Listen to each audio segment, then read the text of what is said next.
Okay, guys, I'm back, and I have decided to do another video by Optimus Prime 2471, and it's called "The Woman on the Viaduct." Ooh, this seems to be pretty good, because I've seen lots of videos about women on about women, and there's like some in the tunnels, and they are like, and it all ends in death, and their ghost appears, all that. So I think this is going to be pretty much like the same thing. Oh boy, this is going to be scary, I bet. But anyway, guys, if you're ready, let's get started here. In 3, 2, 1, start. Oh, sorry about that, guys.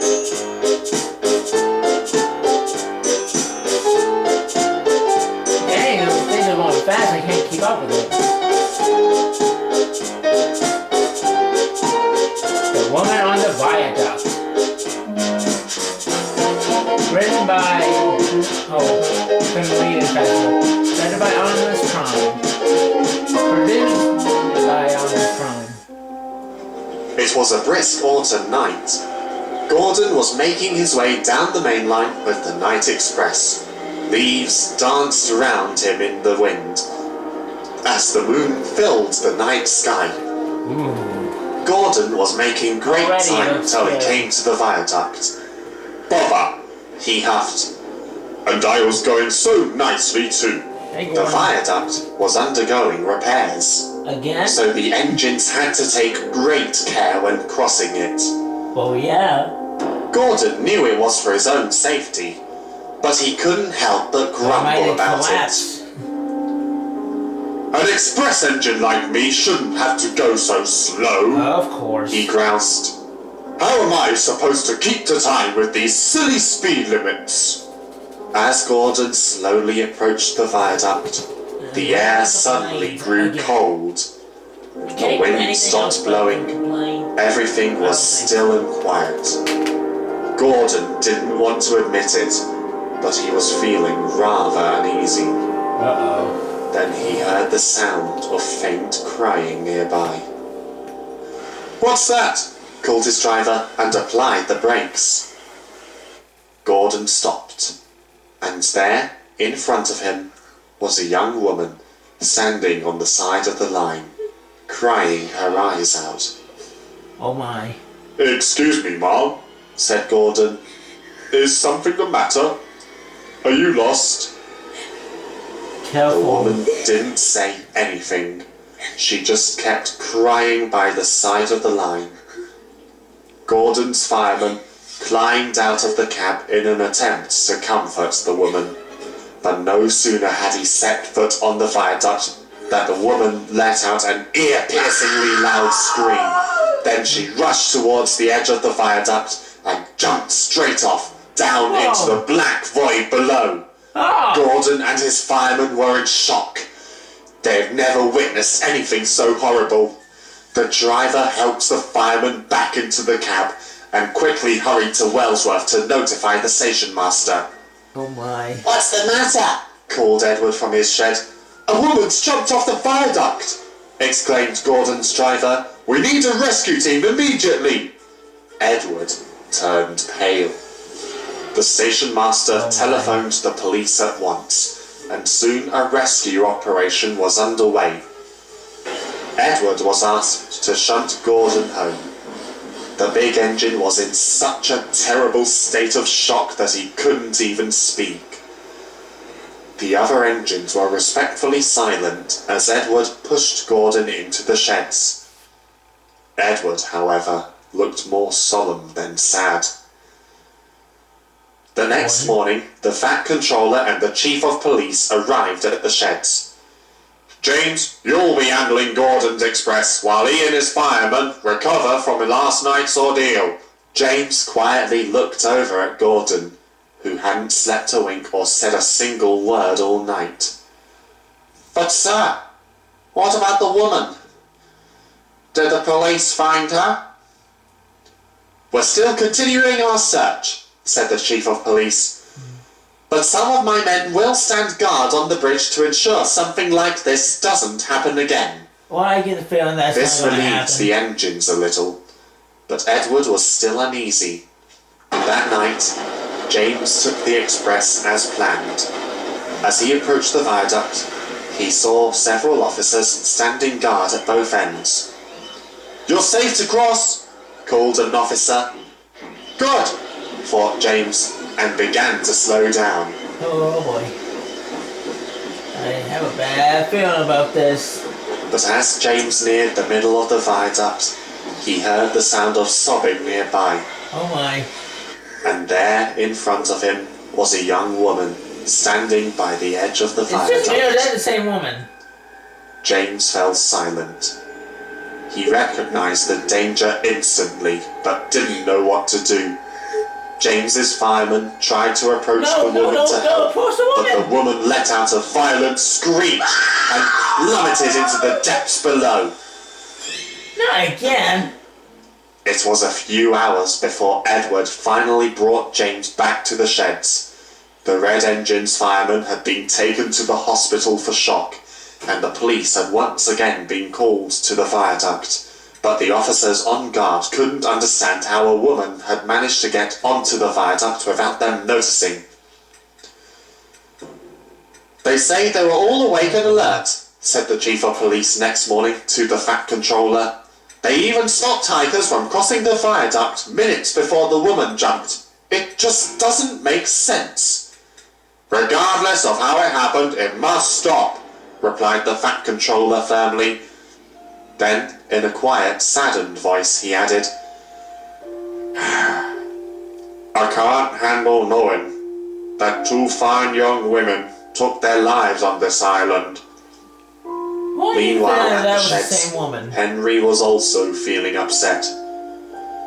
"It's just not right," he said mournfully. Seeing the same "To think that two women ghost jumped stories off the I've seen." viaduct to their doom in the last 2 nights. In all my days, I've never known anyone who'd do such a thing. I can't imagine what their poor families are going through right now." Oh boy. Edward, who had stayed at the sheds overnight to help comfort Gordon and James, could bear it no longer. "It wasn't 2 women," he muttered quietly. "And this isn't the first time this has happened." Henry looked over. "Pardon?" "It was before you arrived," began Edward. "Thomas and I had just finished building the main line. Other engines helped work the railway before you and the others joined us. One engine in particular pulled trains on the main line with me. He didn't have a name, just a number, 38. Number 38 was a young engine who, despite his naivety, always tried to do his best. He would often pull commuter trains, stopping at each station along the line. One of his favourite stations was Wellsworth. There he would see a friendly young woman named Margaret. She had a great interest in the railway and always took time out of her day to say hello to the passing trains. Oh, she loved all the engines, but number 38 was her favourite. The two would often talk for so long that number 38 would be late at the next station." Edward gave a faint chuckle at this. Number 38 and Margaret became very close friends. And sometimes Margaret would visit the engine sheds to visit number 38 once his day's work was done. Even when number 38 was at his gloomiest, seeing Margaret always cheered him up. Edward paused, then took a deep breath. One day, number 38 arrived at Wellsworth like usual. As his crew went inside the station to use the loo, he saw Margaret was standing on the platform. This wasn't unusual, but what was unusual was how she seemed to be covering her left eye. Oh? "Is something the matter, Margaret?" asked number 38. "Oh no, it's nothing," said Margaret quietly. Well, it can't be nothing if you're covering your eye like that, replied number 38. Now come on, what's there to hide? Margaret sighed and removed her hand. Number 38 was shocked. Margaret's eye was swollen shut and was now coloured a horrid mix of black and red. Oh dear. Good gracious me! Exclaimed number 38. What's happened? It's nothing, insisted Margaret. Archibald and I had a little argument last night, that's all. He didn't mean to hurt me, so don't worry about it. Number 38 wasn't sure about this. I doubt He that. really wanted to tell his driver and fireman about Margaret's injury, but he didn't want to upset her either. So when his crew returned from the loo, he begrudgingly stayed quiet. Sadly, this would only be the start of many more injuries for Margaret. Whenever number 38 saw her after that day, another part of her would be bruised, swollen, or sometimes broken. Oh my. But no matter how serious the injury was, Margaret would always insist that number 38 not tell anyone because it was an accident. Number 38 soon found himself in a very troubling dilemma. He desperately wanted to try and stop Margaret from going through more pain, but didn't want to go against her wishes by telling someone about her situation. Eventually, number 38 became so conflicted that he stopped speaking to Margaret. He couldn't even look at her anymore, as even seeing Margaret would remind number 38 of his inner turmoil and upset him deeply. Margaret tried everything she could to speak to number 38, but no matter what she did, she was only greeted with silence. Wow. Eventually, I wouldn't do Margaret that. stopped I coming would to just, Wellsworth. I still would talk to. And all number 38 even could though they do would was hope tell that me not things to- would work tell me out to by keep a themselves. Edward sighed. Even though I would not keep a secret if someone was hurting One autumn evening, someone I loved, number 38 or stopped liked, at Wellsworth I would with his tell commuter somebody. train like usual. you should always do that. He glanced Even though over they at the say not to platform do where it, Margaret you still used need to wait do it, for or him. else it could get Number worse. 38 hadn't seen her in over a month and was feeling depressed about the whole situation. As he continued down the line, Whoa! he suddenly heard a shrill scream in the distance, followed by several more. They seemed to be getting louder. Whatever that is, it doesn't sound good, said the driver, and opening number 38's regulator, they hurried out to the source of the noise. Go! Go! Soon they approached the viaduct when they saw a horrible sight. There was Margaret standing on the edge of the viaduct and screaming fit to burst, with Archibald, pistol in hand, shouting at her to take it down. You stupid woman! Stop here, you cried number 38, but his cries fell on deaf ears. Then the unthinkable happened. Margaret leaped off the viaduct. No! Everyone was as still as ice. The splash from the river seemed to echo through the valley. The guard hurried off to phone for the police, but Archibald had already fled the scene. After a week-long manhunt, he was found and confessed to abusing Margaret for months leading up to the incident and was sentenced to life in prison. Good.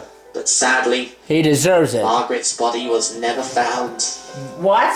Never Number found? 38 was hit the hardest from Margaret's untimely passing and found himself so traumatized by the events that he wouldn't even go near the viaduct, so he was sent to the back of the sheds.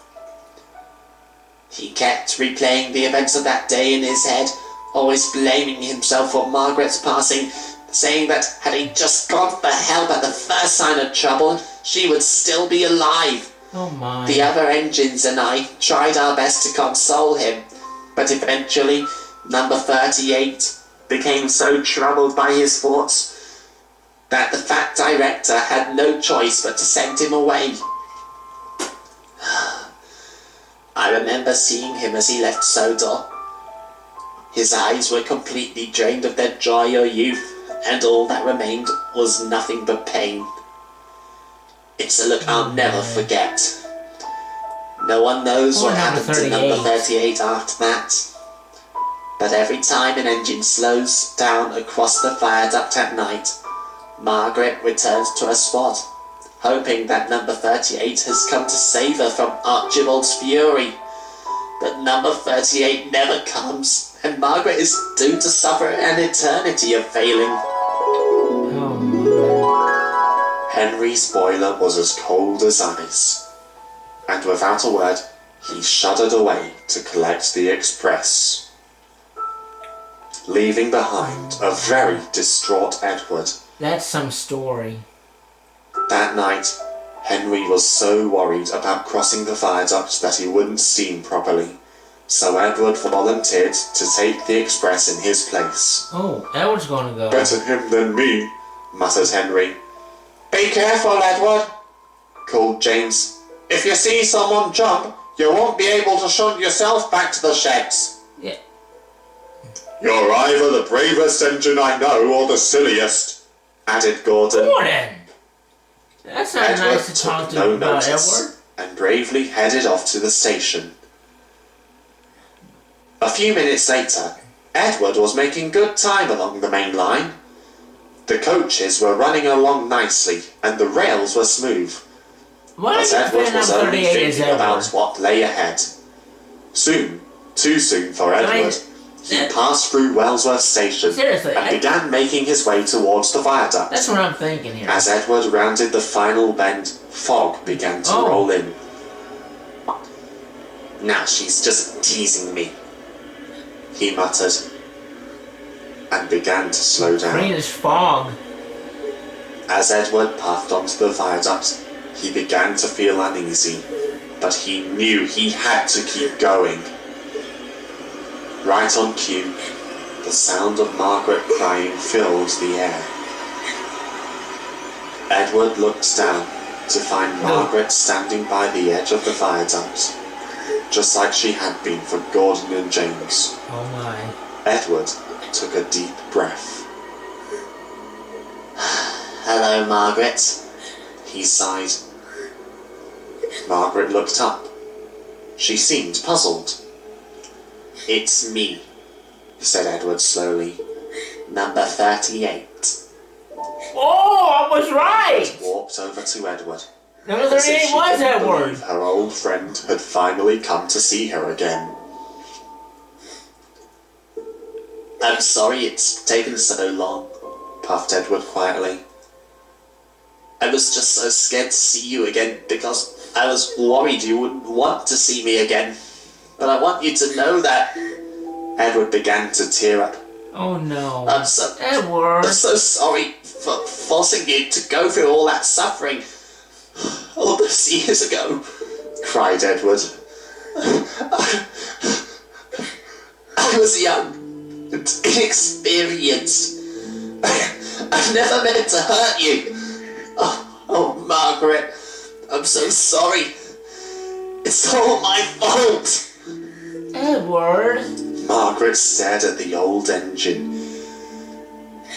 She could see the year's worth of pain re-emerging in her old friend's eyes. Then she placed her hand on Edward's buffer, looking up at the old engine's sorrowful face, and smiled.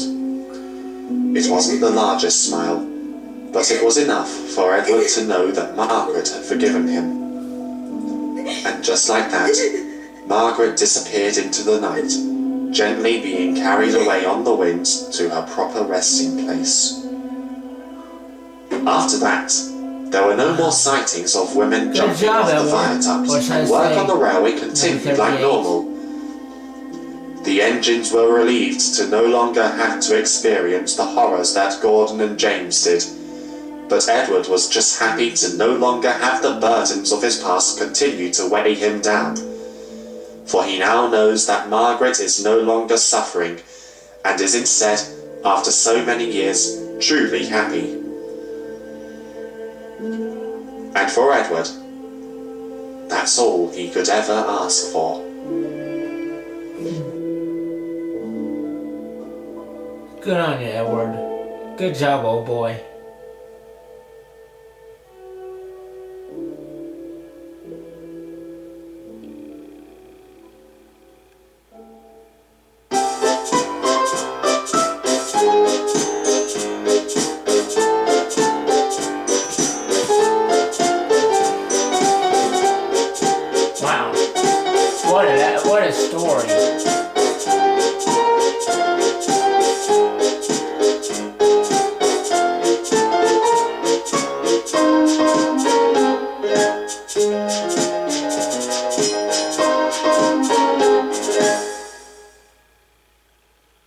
Wow. What a story. Whew. Man, that was sad and scary at the same time. Wow. Whew. Well, guys, I will continue doing some more scary stories here in a bit. I'll be right back. So, stay tuned, and I'll see you soon.